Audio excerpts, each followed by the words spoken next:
അസ്സലാമു അലൈക്കും. അൽഹംദുലില്ലാഹി അൽഹംദുലില്ലാഹി റബ്ബിൽ ആലമീൻ വസ്സലാത്തു വസ്സലാമു അലാ റസൂലിൽ അമീൻ വഅലാ ആലിഹി വസഹ്ബിഹി. മൻ കാന യുമിനു ബില്ലാഹി വൽ യൗമിൽ ആഖിർ വമൻ യത്തഖില്ലാഹ യജ്അൽ ലഹു മഖ്റജ. ആർ അള്ളാഹുവിനെ സൂക്ഷിക്കുന്നുവോ അവൻ ഒരു പോംവഴി ഏർപ്പെടുത്തി കൊടുക്കും. ഇത് ഇടയ്ക്കിടയ്ക്ക് നമ്മളോട് പറയണം, മൻ കാന യുമിനു ബില്ലാഹി വൽ യൗമിൽ ആഖിർ വമൻ യത്തഖില്ലാഹ യജ്അൽ ലഹു മഖ്റജ. അപ്പോൾ അള്ളാഹുവിനെ സൂക്ഷിക്കുന്ന ആളുകൾക്ക് അള്ളാഹു ഒരു പോംവഴി ഏർപ്പെടുത്തി കൊടുക്കും. ഇതിപ്പോൾ നമ്മൾ ഓരോ ആളുകളെ ജീവിതത്തിൽ ഓരോ ദിവസം എന്ന് പറയുന്നത് പോലെ ഓരോ മിനിറ്റും മണിക്കൂറുകളും പഠിച്ചവൻ്റെ ഇടപെടലിൽ നമുക്ക് കാണാൻ പറ്റും. ഈ ആയത്തിപ്പോൾ ഇപ്പോൾ ആയത്ത് പറയേണ്ടായ കാരണം, അപ്പോൾ അല്ലെങ്കിൽ കഴിഞ്ഞ വ്യാഴാഴ്ച കരിമ്പയിൽ പോയി സലാമും എന്ന് പറഞ്ഞ സ്നേഹിതനും സൈതാലിക്കുട്ടി സാഹിബ്. പോണതിന് കാര്യം എന്താ വെച്ചാൽ, ഒരു വീടിൻ്റെ പണി പൂർത്തിയായി. നമ്മൾ ഓർഫൻ കെയറിലെ ഒരു കുടുംബത്തിൻ്റെ വീട് പണി പൂർത്തിയായിട്ടുണ്ട്. ഒരു വെള്ളിയാഴ്ചയിൽ കൂടിയിരിക്കും. ആ വെള്ളിയാഴ്ച ഇവിടുന്ന് പോകാൻ കഴിയില്ല. അപ്പോൾ വ്യാഴാഴ്ച ഒന്ന് പോയി വെക്കുക, പണി പൂർത്തിയായതൊന്ന് കാണാം, എന്തെങ്കിലും പോരായിട്ടുണ്ടെങ്കിൽ പറയും ചെയ്യാൻ, എന്തെങ്കിലും വാങ്ങിക്കൊടുക്കണമെങ്കിൽ ചെയ്തു കൊടുക്കാമെന്നൊക്കെ പറഞ്ഞിട്ട് പോയതേന്. അപ്പോൾ പോണ വഴിയിൽ അവർക്കൊരു കട്ടിൽ വാങ്ങണമെന്ന് ഇങ്ങനെ ആലോചിച്ചു. അപ്പോൾ മണ്ണാർക്കാട് കഴിഞ്ഞിട്ടാണ് ഈ വീടുള്ളത്. അപ്പം സലാം സാഹിബും സേലക്കുട്ടി സാഹിബും ഒരു ഫർണിച്ചർ കടയിൽ കയറി. ഞാൻ നിങ്ങൾ പോയി നോക്കി, ഞാൻ ഇവിടെ ഇരുന്നോളാം. അങ്ങനെ ആ വണ്ടിയിലിരുന്ന് ഒരു പോയി നോക്കി, വിലയൊക്കെ ചോദിച്ച് ഞങ്ങളിനി വടക്കത്തിന് വരാൻ, ഇവിടെ വില കൂടുതലുണ്ടോ, വടക്കത്തിനല്ല തിരിച്ച് വരുമ്പോൾ നോക്കാതെ, അല്ലെങ്കിൽ പിന്നെ പറയാമെന്നൊക്കെ പറഞ്ഞിട്ട് ഓരോട് നല്ല വർത്താനം പറഞ്ഞ് പോകുന്ന കൊടുക്കും. ആ കടയിൽ നിന്ന് ഇറങ്ങി ഒരു 5-6 കിലോമീറ്ററെങ്കിലും ഓടിയതിൻ്റെ ശേഷം വേറൊരു ഫർണിച്ചർ കട ഉണ്ട്. അപ്പം ഇവിടെ നിർത്തി. അപ്പോഴും പറഞ്ഞു, ഇങ്ങോട്ടും പോയിക്കോളി, ഞാൻ ഇവിടെ ഇരുന്നോളാം, വണ്ടിയിലിരിക്കുക. അപ്പോൾ ആലോചിച്ച് വണ്ടി നിൽക്കുന്ന സ്ഥലത്ത് നമ്മൾ ഓർഫൻ കെയറിൽ മറ്റൊരു സഹോദരി ഉണ്ടായിരുന്നു ആദ്യം. ഇപ്പം എൻ്റെ കുട്ടികൾ വലുതായിട്ടുണ്ട്, എന്നാലും അതിന് അസുഖം ഉണ്ടായതിന് കാരണം ഇടയ്ക്ക് പെൻഷനൊക്കെ കൊടുക്കലുണ്ട്. ഇപ്പോൾ പെൻഷൻ വാങ്ങാനും വന്നിട്ട് കണ്ടിട്ടില്ല. ആ സഹോദരൻ ഒന്ന് വിളിച്ചു നോക്കാരിച്ചു. അപ്പം ഞാൻ ആ സഹോദരനെ വിളിച്ചപ്പോൾ ഇവിടുന്ന് ഒരു 100 മീറ്റർ അവിടെ ആ പള്ളീൻ്റെ അടുത്ത് പോകണം, അത്ര ദൂരത്തിൽ ആ സഹോദരി ഒരു ആസ്പത്രിയിൽ ഡോക്ടറെ കാട്ടാൻ വന്ന് നിൽക്കുന്നുണ്ട്. അപ്പോൾ കാക്ക എവിടെയുള്ള ചോദിച്ചാൽ ഞാൻ പറഞ്ഞു, ഞാൻ ഇന്ന ഈ ഫർണിച്ചർ കടൻ്റെ മുന്നിൽ വണ്ടിയിലുണ്ട് തന്നെ, ഞാൻ ഇപ്പോൾ വരാറിനെ. അപ്പോൾ അതിന് വരെ ഇറങ്ങി വന്നു, സാധനത്തിൻ്റെ വിലയൊക്കെ ചോദിച്ച് ആ സഹോദരി കൊടുത്ത് കാണിച്ചു. അപ്പോൾ പറയുന്നത്, ഞാൻ ഡോക്ടറെ കാണിക്കാൻ മതി, ശ്വാസം മുട്ടിയിട്ട് വയ്യ.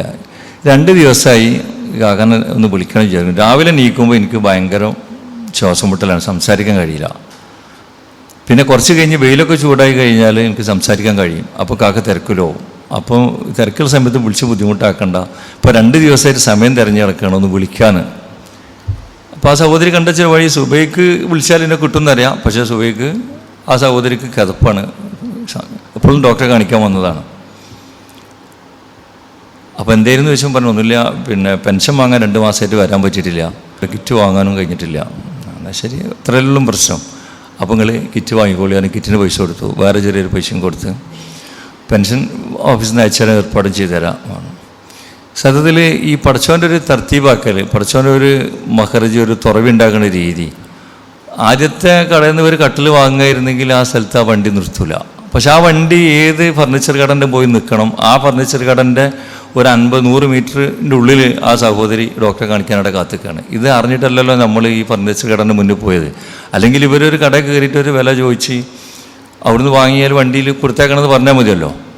പക്ഷെ പഠിച്ചവൻ്റെ ഒരു തർത്തീബാക്കലുണ്ട്. ഈ സഹോദരിക്ക്, ആ സഹോദരി 2 ദിവസമായിട്ട് ആലോചിക്കുന്നുണ്ട്, രാവിലെ ഒന്ന് വിളിച്ചാൽ ബുദ്ധിമുട്ടാവുമോ, കുറച്ച് കഴിഞ്ഞാൽ രാവിലെ വിളിക്കാൻ അതിന് ആരോഗ്യ പ്രശ്നം, കുറച്ച് കഴിഞ്ഞാൽ ബുദ്ധിമുട്ടാവുമോ ഇല്ല എന്ന് ആലോചിച്ചിട്ട് ഒരു സൂക്ഷ്മത പാലിച്ചിട്ടാണ് ആ സഹോദരി നിൽക്കുക. പക്ഷെ മനസ്സിനുള്ളിൽ തേട്ടുണ്ട്, പഠിച്ചോനെ നോമ്പിന് കിറ്റ് എല്ലാവർക്കും കിട്ടിയിട്ട് നമുക്ക് കിറ്റ് കിട്ടിയിട്ടില്ലല്ലോ, അത് കാണിക്കാനൊരു നിവൃത്തിയില്ല. കിതപ്പുണ്ട്, കൂടുതൽ കിതപ്പുള്ളവരെ ഞാൻ എപ്പോഴും അറിയുന്നത്, വേറെ ഊരവേദനയും പ്രശ്നങ്ങളൊക്കെ കുട്ടിക്കുണ്ട്.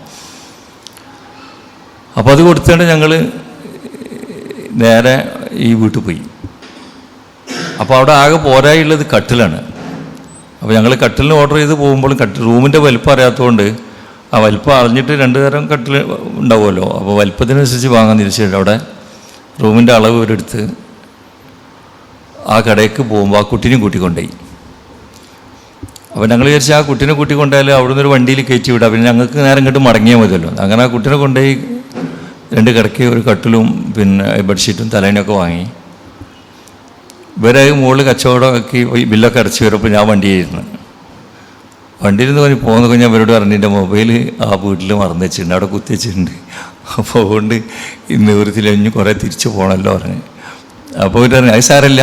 അപ്പം എന്താ ഈ കുട്ടീനെ ഈ ലോറിയിൽ ഗുഡ്സ് വണ്ടിയിൽ വിടാതെ കഴിഞ്ഞിട്ടല്ലോ, നമ്മളാ വണ്ടിയിലാണ് വിളിച്ചത്. അപ്പോൾ നേരെ അങ്ങോട്ട് ചെന്നു. അപ്പോൾ ഇതിന് ദൂരം കൊടുത്ത് നല്ല വിശപ്പും തുടങ്ങി.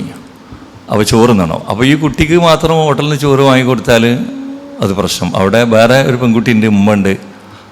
അപ്പോൾ നമ്മൾ കൂടിയാലോചിച്ച് ചെന്നാൽ ഒരു പാർസൽ വാങ്ങാണ്. അങ്ങനെ സൈദാൽക്കുട്ടി സാഹിബും സലാമും പാർസൽ വാങ്ങാൻ പോയി. ഞാനും ആ കുട്ടിയും വണ്ടി കുത്തണം. ഇവർ ഉള്ളിൽ നല്ല ഭക്ഷണം പോയി കണ്ട് പാർസൽ വാങ്ങിക്കൊണ്ടെന്ന്. ഇവിടെ എത്തിയപ്പോൾ ആ കുട്ടി പറഞ്ഞ് അതിൽ ഞങ്ങൾ കൂട്ടി രണ്ടാൾ ആ സംഗതി തിന്നലില്ലാറാണ്. അപ്പോൾ പിന്നെ ഒരു വീണ്ടും പോയി കണ്ടെന്നാൽ കുറച്ച് ബിരിയാണി പറ്റുന്ന ബിരിയാണി വാങ്ങാൻ അതും വാങ്ങിക്കൊണ്ടു. അപ്പോൾ സംഗതി ആദ്യം വാങ്ങിയത് മുടക്കി കൊടുക്കാനും പറ്റില്ല. ഇവിടെ ആണെങ്കിൽ ഈ വിരൽ രണ്ടാൾ തിന്നണമില്ല. ഞങ്ങൾക്ക് മൂന്ന്. അപ്പോൾ ആ വീട്ടിൽ കുടിയിരിക്കൽ അങ്ങനെ ആക്കാരിച്ച് നമ്മളവിടെ മേശയും കസേരൊന്നും ആയിട്ടില്ലല്ലോ. അവിടെ നിലത്ത് അവിടെ ഇരുന്ന് ഭക്ഷണം കഴിച്ച്. അപ്പോൾ പോരുമ്പോൾ ഈ സാധനം ആ വീട്ടുകാർ ഭക്ഷണം കഴിക്കാത്ത സാധനം പിന്നെ ബാക്കിയാവുമല്ലോ. അപ്പോൾ അവരോട് പറഞ്ഞ നിങ്ങൾ കാര്യം നിങ്ങളതൊരു 3 ആൾക്കുള്ള ഭക്ഷണമായി നിന്നിട്ട് വേറെ മാറ്റിയാക്കി വേറെ കേസിലാക്കി. നമ്മൾ പോകുമ്പോൾ കയറിയൊരു വീടുണ്ടല്ലോ, ഒരു ആസ്പെറ്റോസ് ഷീറ്റിൻ്റെ ചോട്ടിൽ ഇത്ര വലുപ്പത്തിൽ ഞാൻ നിന്നാൽ തൊട്ടും ഒരു തിണ്ടിൻ്റെ എന്തൊക്കെ ഒരു സ്ഥലത്ത് ഇന്നെ 2 ആൾ കൈ പിടിച്ചിട്ടാണ്, ഒരാൾ ചെരുപ്പ് പിടിത്തു, 2 ആൾ ഇന്നെ സ്റ്റെപ്പ് പിടിച്ച് കീപ്പെട്ടു. അങ്ങനത്തെ ഒരു സ്ഥലത്താണ് ആ പെര. കയറാൻ പഠിച്ചെങ്കിൽ ഒരാൾ ഉള്ളിൽ നിങ്ങൾ കയറുന്നുള്ള എന്നെ കയറ്റി പിടിച്ച് 2 ആളും കൊണ്ടുപോയതാണ്. എന്നിട്ട് താഴെ ഒരാൾ പോയി എന്ന് വീക്കുകയാണെങ്കിൽ പിടിച്ചാൽ അത്ര ഒരു കുണ്ടിൻ്റെ ആ കയറ്റത്തിൽ അവിടെയാണ് ആ പെരയുള്ളത്. അപ്പോൾ 2 കുട്ടികളുണ്ട്. അവിടുത്തെ വല്യമ്മയാണ് കുട്ടികളെ നോക്കുന്നത്. ഭർത്താവ് ശ്രദ്ധയില്ലാതെ ഗുൽമാലായി പോയതാണ്. അങ്ങനെ ആ കുട്ടി ചെറിയ പണിക്ക് പോയതാണ്. അപ്പോൾ 2 മക്കൾ അവിടെ ഉണ്ട്. അപ്പോൾ ഞാൻ അവരോട് പറഞ്ഞു നമുക്ക് പോകുമ്പോൾ ആ വീട്ടിൽ കൊടുത്താലോ, എന്നാലും ചോറവിടെ കൊടുക്കാമല്ലോ ആണ്. അങ്ങനെ ആറ്റക്ക് പറ്റിയ ഭക്ഷണം അവിടുന്ന് കഴിച്ചു. ബാക്കിയുള്ള ഇവിടെ കൊണ്ടുവന്ന് വിളിച്ചു വരുത്തി വൈകുന്ന പേർക്കൊണ്ട് കൊടുത്തു. രാത്രി ആ പെൺകുട്ടി ഉമ്മ തിരിച്ചു വന്ന ശേഷം പറയാം, കാക്ക നല്ലൊരു ഭക്ഷണം കിട്ടിൻ്റെ കുട്ടികൾക്ക് കൊടുത്തിട്ടോ, വലിയ സംഗതിയായി. അപ്പോൾ സത്യത്തിൽ സാധാരണഗതിയിൽ ഒരു വീട്ടിൽ അങ്ങനത്തെ ഭക്ഷണം ഇപ്പം സാധാരണ വീട്ടിൽ പാർസൽ വാങ്ങി കൊണ്ടുവരില്ലല്ലോ. അപ്പോൾ ആ ഭക്ഷണം കിട്ടിയത് അവർക്ക് ഈ ഉമ്മ പണി മാറ്റി തിരിച്ചു വന്നപ്പോൾ അവിടെ 2 ചെറിയ കുട്ടികളും വല്യമ്മക്കും ഇവർക്കും കഴിക്കാനുള്ള നല്ല ഒരു വിഭവസമൃദ്ധമായ ഒരു ഭക്ഷണം കൊടുക്കാൻ പറ്റും. സത്യത്തിൽ അത് ഓൾക്ക് കൊടുക്കാൻ വേണ്ടിയിട്ടല്ല നമ്മളത് വാങ്ങിയത്.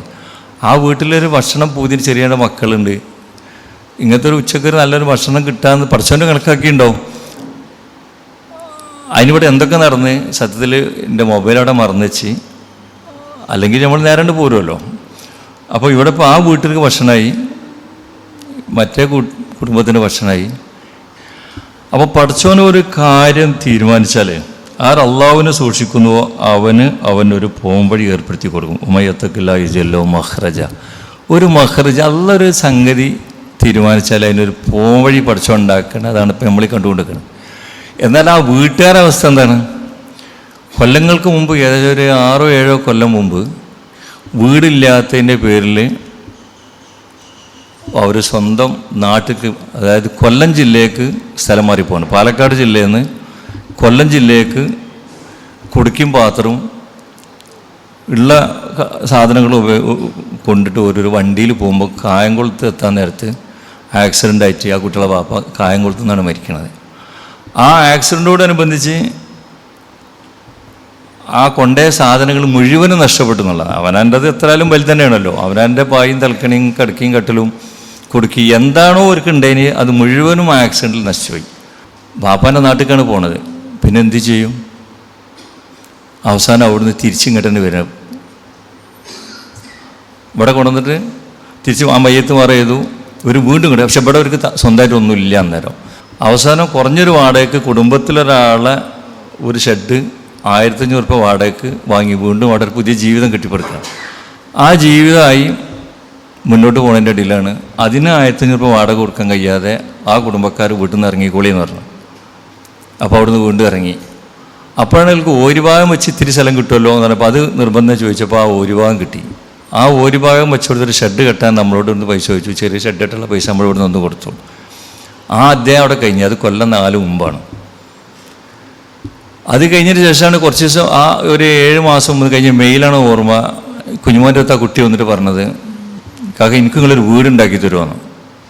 അപ്പോൾ കുഞ്ഞു ചോദിച്ചു, എന്താ പിന്നെ ഈ പെട്ടെന്ന് ഇങ്ങനെ ചോദിക്കാൻ, എന്താണ് എൻ്റെ അവസ്ഥ? എനിക്ക് ഇപ്പോൾ താമസിക്കുന്ന വീടാലും മതി, എൻ്റെ താത്താക്ക് കല്യാണം വരുന്നുണ്ട്, പക്ഷേ വീടില്ലാത്തതുകൊണ്ട് ഷെഡിലായതുകൊണ്ട്. അത് 7ാം ക്ലാസ് പഠിക്കുന്ന ഒരു കുട്ടിയാണ് പറഞ്ഞത്, കല്യാണപ്രായ ഒരു പെൺകുട്ടിക്ക് താത്താക്ക് കല്യാണം വരുന്നുണ്ട്, വീടില്ലാത്തതുകൊണ്ട് കല്യാണം, വീടുണ്ടായ കല്യാണം ഉണ്ടാവും, നിങ്ങൾ എനിക്ക് വീടുണ്ടാക്കി തരണം. കുഞ്ഞുമോൻ ആ സമയത്താണ് താഴേക്ക് പറഞ്ഞയച്ചിട്ട് ഈ നേരെ കയറി കാക്കാണ്ട് പറഞ്ഞുള്ള കാര്യങ്ങൾ ഒരു വഴി ഉണ്ടാവും. അങ്ങനെയാണ് ഞാനും സേലക്കുട്ടി സാഹിബൊക്കെ കൂടിയാണ് ഇവിടെ പോയി വെക്കണേ. അപ്പോൾ ആ കുട്ടിക്കൊരു വീട് കിട്ടാൻ അള്ളാഹു തആല ഉണ്ടാക്കിയൊരു വഴി, അതായത് സ്വന്തം നാട്ടിലേക്ക് ഈ പാലക്കാട് നിന്ന് കൊല്ലം ജില്ലയ്ക്ക് പോക്കാണല്ലോ. ഇത് എനിക്ക് ഫീൽ ചെയ്യണത് എന്താണെന്ന് വെച്ചാലേ, എൻ്റെ 6ാമത്തെ വയസ്സിൽ വീടില്ലാതെ കോട്ടപ്പറമ്പിൽ നിന്ന് കൂട്ടുകാരങ്ങൾക്ക് ഞാനും ഇതുപോലെ, പക്ഷെ അത് വണ്ടിയിലല്ലേ എന്ന് അന്ന് ഒരു ചുമട് ഒരു കൊട്ടയിൽ കുറച്ച് പായും കൊടുക്കുകയും തലേണിയും പായ തുണിക്കുപ്പായും അതും റെയിം ഉമ്മാൻ്റെ ഒക്കത്തും ഞാൻ വായിച്ചതിൻ്റെ കൈ ഓടിച്ചിട്ടും മുന്നിലൊരു പണിക്കാരനും, കാരണം ഈ വീട്ടിൽ നിന്ന് പോലെ നിർബന്ധ സാഹചര്യത്തിൽ നമ്മൾ പോവാണ് താമസിക്കൊടുത്ത്. അങ്ങനെയാണ് ഞങ്ങൾ അവിടെ കൂട്ടാലങ്ങളിൽ ഒരു ഷെഡ് ഇട്ട് അവിടെ താമസിക്കുന്നത്. അതേ പാലായനം തന്നെയാണ് ഈ കഴിഞ്ഞ കഴിഞ്ഞ 4 കൊല്ലം മുന്നേ ഒരു വാപ്പ നമ്മൾ നാട്ടിലേക്ക് തിരിച്ചു പോകുന്ന പാലക്കാട് നിന്ന് കൊല്ലം ജില്ലയ്ക്ക് യാത്ര പോകണം. ആ യാത്രേൻ്റെ അവസാനത്തിലാണ്, എത്താൻ നേരത്താണ് ആ മനുഷ്യൻ മരിക്കുന്നതും സർവ്വതും നഷ്ടപ്പെടും, വീട് തിരിച്ചു വരണം. അവസാനം ഓൾക്ക് ബിസ്മി ഒരു അത്താണായി മാറി എന്നുള്ളത്. പറഞ്ഞതെന്തെന്ന് ചോദിച്ചാൽ, ഈ പടച്ചോൻ ഓരോ കാര്യങ്ങൾ തീരുമാനിച്ചാൽ അതിനൊരു കാരണം ഉണ്ടാക്കും, അള്ളാഹു ആ കാര്യങ്ങൾ നടപ്പിൽ വരുത്തും. അതാണ് പറഞ്ഞത്. ഒന്ന്, ആ ഫർണിച്ചർ കട മാറി കയറി 2ാമത്തെ കടൻ്റെ മുന്നിൽ ആ സഹോദരന് കിട്ടിയതും, അവിടെ എൻ്റെ മൊബൈലവിടെ മറന്നു വെച്ചിട്ട് തിരിച്ച് ആ മൊബൈൽ എടുക്കാൻ പോകേണ്ട സാഹചര്യം ഉണ്ടായപ്പോൾ അവിടെ ഭക്ഷണം കഴിക്കാണ്ടായതും. ഭക്ഷണം 2 തരം ഭക്ഷണം ഈ വണ്ടിയിലിരിക്കുന്ന കുട്ടികളോട് ഞാനൊന്നും ചോദിച്ചിട്ടില്ല, അതുപോലെ നിങ്ങൾക്ക് എന്ത് ഭക്ഷണമാണ് പറ്റുമെന്ന് ചോദിച്ചിട്ടില്ല. ആ ഹോട്ടലുകളിൽ ഏറ്റവും നല്ല ഭക്ഷണം വാങ്ങിക്കൊണ്ടിരുന്ന ഇവരണ്ടാളും അകത്ത് കയറിയാണ്ട് നല്ല ഭക്ഷണം വാങ്ങിക്കൊണ്ടത്. പക്ഷേ ഈ കുട്ടീനോട് ആദ്യം ചോദിച്ചിരിക്കുകയാണെങ്കിൽ കുട്ടി ഇന്നതേ പറ്റുള്ളൂ തന്നെ ഒന്നേ വാങ്ങുമായിരുന്നു. പക്ഷെ തിരിച്ചു വന്നപ്പോൾ ഇന്ന സാധനം വാങ്ങിയെന്ന് പറഞ്ഞപ്പോൾ അയ്യങ്ങൾ കൂട്ടുകാരപ്പോഴാണ് വീണ്ടും പോയി വാങ്ങണത്. അതെന്തിനാന്ന് വെച്ചാൽ ഇപ്പുറത്ത് ഒരു കുടിയിൽ ഉള്ളൊരു കുടുംബത്തിന് ഇങ്ങനെ നല്ലൊരു ഭക്ഷണം കിട്ടാൻ തീരുമാനിച്ചിട്ടുണ്ടോ. അപ്പോൾ ഈ പടച്ചോന് ഓരോ കാര്യം തർത്തീബാക്കണ ഓരോ കാര്യത്തിൽ ഇടപെടുന്ന രീതികളാണ് പറഞ്ഞത്. അങ്ങനെ അവിടെ തിരിച്ചു പോരുമ്പോൾ മണ്ണാർക്കാട് കഴിഞ്ഞ് തിരിച്ചിങ്ങോട്ട് പോകുന്ന വഴിയിൽ ഒരു സഹോദരൻ്റെ ഫോൺ വിളി, ഒരു കിഡ്നി രോഗമുള്ള ആൾ, എവിടെ നിങ്ങളെ കണ്ടിട്ടെന്ന്. അത്രയും അടുപ്പുള്ളതാണ് ചോദ്യം, എവിടെ നിങ്ങളെന്നാണ് ചോദിക്കണേ. ആ ചോദ്യത്തിൽ നമ്മൾ ഇടറി പോകുമല്ലോ. അപ്പം ഞാൻ പറഞ്ഞു ഇങ്ങനെ മണ്ണാർക്കാട് നിന്ന് പോകുക. അപ്പോൾ നിങ്ങളുടെ പേരൻ്റെ മുന്നേ 2 കിലോമീറ്റർ പുറത്ത് കൂടെയാണല്ലോ പോണത്, ഇങ്ങോട്ട് വരും നിങ്ങൾ പറഞ്ഞു. അപ്പോൾ ഇവരറിഞ്ഞ് പോകാൻ കുഴപ്പമില്ല, നേരെ അങ്ങോട്ട് പോയി. ആ സഹോദരൻ്റെ അടുത്ത് നിന്ന് ആകെ 2 കിലോമീറ്റർ ഹൈവേന്ന് തെന്നി പോകാനുള്ളൂ. സഹോദരന് കിഡ്നി പോയി, ഈ കൈ ഇവിടെ നിന്ന് കട്ട് ചെയ്ത് പോയി. സാധാരണ കാലാണ് കട്ട് ചെയ്ത് വലിയ ഷുഗറൊക്കെ ഉണ്ടായിട്ട്, ആ സഹോദരൻ്റെ ഇവിടെയാണ് കട്ട് ചെയ്ത് പോയി. മറ്റേ കാലിന് വലിയ മുറിയും വന്നിട്ടുണ്ട്. അപ്പോൾ കുറച്ച് വർത്തമാനം ഞാൻ പോകുമ്പോൾ വർത്തമാനം പറഞ്ഞ് ഇരിക്കലില്ല, ഇവിടെ നിന്ന് എൻ്റെ അടുത്ത് ഇരിക്കലില്ലൊക്കെ ചെയ്യലില്ല. പക്ഷെ ഇപ്പോൾ കുറച്ച് ദിവസമായിട്ട് 2 മാസമായിട്ട് കാണാനില്ല. അതുപോലെ ചില ആവശ്യങ്ങളൊക്കെ ഉണ്ടായിരുന്നു. അൽഹംദുലില്ലാ ആ ആവശ്യങ്ങളൊക്കെ പിന്നെ നല്ല രീതിയിൽ പൂർത്തീകരിക്കാനും കുറേ സംസാരിച്ച് ഞങ്ങൾ ചായയൊക്കെ കുടിച്ചുകൊണ്ട് അവിടെ ഇങ്ങോട്ട് പോകുന്നു. സത്യത്തിൽ ഈ 4 കിലോമീറ്റർ ഇപ്പുറത്തെ ഹൈവേ നിന്നാണ് ഇങ്ങോട്ട് വിളിച്ചുകൊണ്ട് നിൽക്കണേ. എവിടെയെങ്കിലെന്ന് ചോദിക്കണേ. ആ സ്ഥലത്തെത്തുന്നതിൻ്റെ ഓരോ റൂട്ടിൽ 2 കിലോമീറ്ററും ഞങ്ങൾ ഹൈവേയിൽ 4 കിലോമീറ്ററും ഒരു 6 കിലോമീറ്റർ ദൂരത്തെത്തുമ്പോഴാണ് ഈ ആൾ വിളിക്കുന്നത്. അവിടെ പോയിരുന്ന് കുറേ സംസാരിച്ചു, ഓൽക്കും വലിയ സന്തോഷമായി. ഞങ്ങൾ തിരിച്ചു പോയി. തിരിച്ചിങ്ങനെ പോകുന്നാണ്ട്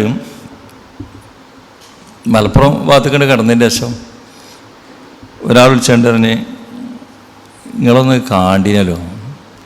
അപ്പോൾ നിങ്ങൾ ആലോചിച്ചു. അപ്പോൾ ഇന്ന സ്ഥലത്താണ് വിളിക്കുന്നത്, ഇവിടെ എൻ്റെ ഒരു സഹോദരനുണ്ട്, അവൻ്റെ നമ്പറിൽ നിന്നാണ് വിളിക്കുന്നത്, വളരെ നല്ല മനുഷ്യനാണ്, ഞങ്ങളുടെ നാട്ടുകാരും പള്ളി കമ്മിറ്റിക്കാരും കുടുംബക്കാരും എല്ലാവരും സഹായിച്ചിട്ടുണ്ട്. അവന് ക്യാൻസർ വന്നു, വയറിനൊരു ഓപ്പറേഷൻ കഴിഞ്ഞ്, മറ്റൊരു ഓപ്പറേഷൻ കഴിഞ്ഞ്, ഇപ്പോൾ വേറൊരു ഓപ്പറേഷൻ കഴിഞ്ഞ്, ഇനി വലിയൊരു ഓപ്പറേഷൻ തയ്യാറായിട്ടും കൂടെ അങ്ങേറ്റം ബുദ്ധിമുട്ടാണ്. നാട്ടുകാരും കുടുംബക്കാരും അയൽക്കാരും ഒക്കെ നോക്കിയിട്ടുണ്ട്, പക്ഷേ സാധിക്കാത്തതുകൊണ്ടാണ്. അപ്പോൾ അവർക്ക് അങ്ങോട്ട് 1/2 കിലോമീറ്ററും കൂടി ഇല്ലാന്നാണ്. മറ്റേത് 6 കിലോമീറ്ററും ഒക്കെ ഉണ്ട്. ഇത് ഇങ്ങനെ ഇവിടുന്ന് ആ ന്യൂമ ടൂറിസ്റ്റ് ഹോമിൻ്റെ അടുത്തേക്ക് പോകണം, ആ ലോഡ്ജിൻ്റെ അടുത്തേക്ക് പോകണം, അത്ര ദൂരത്തിലാണ് ഇയാൾ വിളിക്കണേ. ഇവരെ നമ്മൾ തിരിച്ചുകൂടി തന്നെ. അപ്പോൾ തന്നെ ആ പറലും കാറ് തിരിച്ച് അവിടെ ചെന്നപ്പോൾ 2 അവിടെ നിൽക്കുന്നുണ്ട്. അതുപോലെ നിങ്ങളിവിടെ ഉണ്ടേന്ന് ചോദിച്ചാൽ ഞങ്ങളിങ്ങനെ വരികയാണ് പറഞ്ഞത്. അപ്പോൾ 1/2 കിലോമീറ്റർ പുറത്താണ്. ഏതായാലും ഈ പേരെ കണ്ടപ്പം ഈ വിളിച്ച ഇത്തിരി കഴിവുള്ള ഒരാളാണ്. അയാളെ പേരൻ്റെ മുന്നിലാണ് നിൽക്കുന്നത്. അയാളിങ്ങ് വരികയാണ്ട് ഒരു നെട്ടി, ഇത്ര തടുത്ത് നമ്മളുണ്ടല്ലോ. ഈ സഹോദരനെ കണ്ട് കുറേ നേരം സംസാരിച്ചു. ക്യാൻസർ വന്നതും അതിന് ശേഷമുള്ള സർജറിയും ഒരുപാട് ഇവിടുന്ന് പറയാൻ പറ്റാത്ത രീതിയിൽ അങ്ങേയറ്റം ബുദ്ധിമുട്ടാണ്. ഇനിയൊരു സർജറിക്ക് വലിയ സംഖ്യ വേണം. അവസാനം സംഖ്യ ആരെങ്കിലും ഉണ്ടാക്കിയാൽ പോലും സർജറി വിജയിക്കില്ല എന്നൊക്കെ തൽക്കാലം മാറ്റി വെച്ചിട്ട് ബുദ്ധിമുട്ടനുസരിച്ച് നീങ്ങുകയാണ്. അപ്പോൾ എന്തെങ്കിലും ഒരു പെൻഷൻ കൊടുത്താൽ തർക്കമില്ല എന്ന് പറഞ്ഞിട്ടാണ് മറ്റാൾ വിളിക്കുന്നത്. ഒരു നോക്കാത്തതുകൊണ്ടൊന്നല്ല, നാട്ടുകാരെമ്പാടും നോക്കുന്നുണ്ട്. എന്നാലും ഒരു പരിധി ഉണ്ടാവുമല്ലോ. അങ്ങനെ ആ മനുഷ്യനെ കാണാൻ പറ്റി. ഇനി നമ്മൾ ആലോചിക്കുക, പഠിച്ചവനോ ഓരോ ഇതൊന്നും നമ്മൾ പ്ലാൻ ചെയ്തിട്ട് ഈ സ്ഥലത്ത് ഇറങ്ങാനോ ആ കുടിലിൽ കയറാൻ തീരുമാനിച്ചിട്ടുണ്ടേന് അവിടെ ഭക്ഷണം കൊണ്ട് കൊടുക്കാനോ ഒന്നും അതിൽ നമ്മൾ പ്ലാൻ ചെയ്യുക. അപ്പം നമ്മൾ മനസ്സിലാക്കേണ്ടത് നമ്മുടെ മുന്നിൽ വരുന്ന അവസരങ്ങൾ എത്ര ചെറുതായാലും വലുതായാലും അത് വളരെ ആഴത്തിൽ ചിന്തിച്ച് മനസ്സിലാക്കി അതിൻ്റെ ഒപ്പം നിൽക്കുകയാണെങ്കിൽ, അതിൽ കുറച്ച് സമയമൊക്കെ നമ്മൾ ചിലവാക്കുകയാണെങ്കിൽ കുറച്ചുകൂടെ നമുക്ക് നല്ല വഴികൾ ഉണ്ടാക്കി തരും. നല്ല വഴിയെന്ന് വെച്ചാൽ നമുക്ക് വലിയ മുടക്കില്ലാതെ കിട്ടുന്ന ആൾക്ക് വലിയ ഉപകാരമാണ് കുറേ സംഗതികളുണ്ടാവും. അപ്പോൾ നമ്മളെ മുന്നിൽ വരുന്ന ഫോൺ കോളുകളാണെങ്കിലും നമ്മുടെ മുന്നിൽ ഒരു ആവശ്യക്കാരൻ വരുമ്പോഴും അതിൻ്റെ മാക്സിമം അവർക്ക് എന്ത് ചെയ്തു കൊടുക്കാൻ പറ്റും നമുക്ക് എന്നുള്ള ഒരു ചിന്തയിലാണ് നമ്മളെ ആ ചിന്ത നമുക്ക് വേണ്ടത്. അതായത് ഒരാളെ മുന്നിൽ ഇതിന് മാക്സിമം ഇത് അർഹതപ്പെട്ടാണെങ്കിൽ മാക്സിമം എന്ത് ചെയ്തു കൊടുക്കുക വെച്ചാൽ അതിനുള്ള എല്ലാ വഴികളും നമ്മളറിയാത്ത രീതിയിൽ പഠിച്ചവൻ നമ്മളെ സഹായിക്കും. പഠിച്ചുണ്ടാക്കേണ്ട ഓരോ കാരണം. കഴിഞ്ഞ ദിവസം ഇവിടെ രജിസ്റ്റർ ചെയ്തൊരു ക്യാൻസർ രോഗി. അപ്പോൾ എന്ന് പറഞ്ഞു ഇവിടെ ക്യാൻസറായി 25 റേഡിയേഷൻ കഴിഞ്ഞ് ഇപ്പോൾ ബുദ്ധിമുട്ടാണ്. അപ്പോൾ ഇന്നലെ ആ അഡ്രസ്സ് അന്വേഷിച്ച് രാവിലെ ഒന്ന് പോയി നോക്കി. അപ്പോൾ ആ സഹോദരൻ പറഞ്ഞു ഇതെങ്ങനെ കണ്ടുവെച്ച് ബാർബർ ഷോപ്പിൽ നിന്ന് ബാർബർ പറഞ്ഞ് ഈ മുടിയിട്ടുണ്ട് ഇവിടെ എന്തോ ഒരു മുഴ ഉണ്ടല്ലോ എന്ന്. അപ്പം അവിടെ എന്തൊരു തരിപ്പുണ്ട്, അതൊന്നും പ്രശ്നമില്ല, വേദന ഒന്നും ഇല്ലല്ലോ പറഞ്ഞു. അപ്പോൾ ബാർബർ വീണ്ടും പറഞ്ഞല്ലോ ഇത് ഒന്ന് ശ്രദ്ധിക്കണം, ഇവിടെയൊക്കെ ഉണ്ടാകുമ്പോൾ ഒന്ന് ആരും ഡോക്ടറെ കാട്ടിക്കാൻ വേണ്ടി പറഞ്ഞു. അപ്പോൾ എന്നാൽ ശരി ഡോക്ടറെ അതിന് വേറെ ശല്യമൊന്നുമില്ല, ഇവിടെ തടിപ്പ് ഇങ്ങനെ ഉണ്ട്. അപ്പോൾ കുടുംബക്കാർ പെണ്ണുങ്ങൾ ആലോചിച്ചപ്പോൾ എന്നാൽ ശരി ഇങ്ങനെ മഴ ഉണ്ടല്ലോ. അപ്പോൾ അവരെല്ലാവരും ഇങ്ങനെ പറഞ്ഞു, ബാർബർ ഇങ്ങനെ പറഞ്ഞു തന്നെ വരും നോക്കി ആ മഴ ഉണ്ടല്ലോ. ആ ഡോക്ടർ ഉടനെ പറഞ്ഞേ ഇത് ബയോപ്സിക്ക് അയക്കണമെന്ന്. ബയോപ്സി കഴിഞ്ഞ് പറഞ്ഞ് വേഗം തിരുവനന്തപുരത്ത് പോയിക്കോളി പറഞ്ഞു, ഇവിടെ നിൽക്കാൻ പറ്റണില്ലല്ലോ. അങ്ങനെ 2 മാസത്തോളം തിരുവനന്തപുരത്ത് നിന്ന് ഈ റേഡിയേഷനൊക്കെ കഴിഞ്ഞ് ഇവിടെയൊക്കെ പാടെ കരുവാളിച്ച് വെള്ളം ഇറക്കാനൊരു ബുദ്ധിമുട്ടൊക്കെ ഉണ്ടെന്നാലും അങ്ങനെ. അപ്പോൾ ഒരു ബാർബർ ഷോപ്പിലെ ബാർബറാണിപ്പോൾ ഈ രോഗം കാണിച്ചു കൊടുക്കുന്നത്. ഈ പഠിച്ചവൻ്റെ ഒരു പ്ലാനിങ്. അല്ലെങ്കിൽ ഇപ്പം വേറെ പലരും ഇപ്പം അവനതിൻ്റെ മേത്തൊരു ശരീരത്തിലൊരു ഇതുണ്ടെങ്കിൽ ആരും നോക്കില്ല. അത് അത്ര കാര്യം ചെറിയ തടിപ്പുണ്ട്, ഇവിടേക്കും അത്ര സൂക്ഷിച്ച് നോക്കൂലല്ലോ, കാണൂലല്ലോ. പക്ഷെ അതിനെക്കാട്ടും കൂടുതൽ ഉള്ളിക്കുണ്ടത് അത് സർജറി ചെയ്ത ആ സംഗതി കീമൊക്കെ ചെയ്തപ്പോൾ ഉണ്ടാകുന്ന കുറച്ച് ബുദ്ധിമുട്ടുകളൊക്കെ ഉണ്ടെങ്കിലും ഇപ്പോൾ മനുഷ്യൻ നല്ല സമാധാനത്തിലാണ്. കാര്യമായിട്ട് വരുമാനവും ഇല്ല. അങ്ങനെയാണ് ഇവിടെ എത്തിപ്പെട്ടെ. അപ്പോൾ അള്ളാഹ് ഒരു തർത്തീബാക്കുന്ന ഒരു രീതി അവിടെ ഇങ്ങനെ ആലോചിച്ച് നോക്കുമ്പോഴേ അവിടെ ബാർബറാണ് ഇപ്പോൾ ഇവിടെ കാണിച്ചു കൊടുക്കുന്നത്. അപ്പോൾ ഏത് നന്മ കണ്ടാലും ഒരു നല്ല കാര്യമാണെങ്കിൽ അത് പറയുകയും ചെയ്യുകയൊക്കെ ചെയ്താൽ അതിൻ്റെ റിസൾട്ട് നമ്മളൊന്നും വിചാരിക്കണേൽ അപ്പുറത്തായിരിക്കും. ഈ പ്രവർത്തനങ്ങൾ കേടില്ലാത്ത രീതിയിൽ അള്ളാഹുവും റസൂലും ഇഷ്ടപ്പെടുന്ന രീതിയിൽ കുറ്റമറ്റ രീതിയിൽ മുന്നോട്ട് കൊണ്ടുപോകാനുള്ള എല്ലാ പ്രവർത്തനന്മാരും അള്ളാഹു തന്ന് അനുഗ്രഹിക്കട്ടെ. നമുക്ക് ശേഷം നല്ല പിന്തുടർച്ചകൾ നൽകി എത്ര കാലം ഭൂമിയിൽ ആവശ്യക്കാരുണ്ടോ അത്ര കാലം ഈ സംവിധാനത്തെ കൊണ്ടുപോകാൻ പറ്റുന്ന പിന്തുടർച്ചക്കാരെ അള്ളാഹു തന്ന് അനുഗ്രഹിക്കട്ടെ. സുബ്ഹാനക്കല്ലാഹു വബിഹംദിക അശ്ഹദു അല്ലാ ഇലാഹ ഇല്ല അൻത അസ്തഗ്ഫിറുക വ അത്തുബു ഇലൈക്.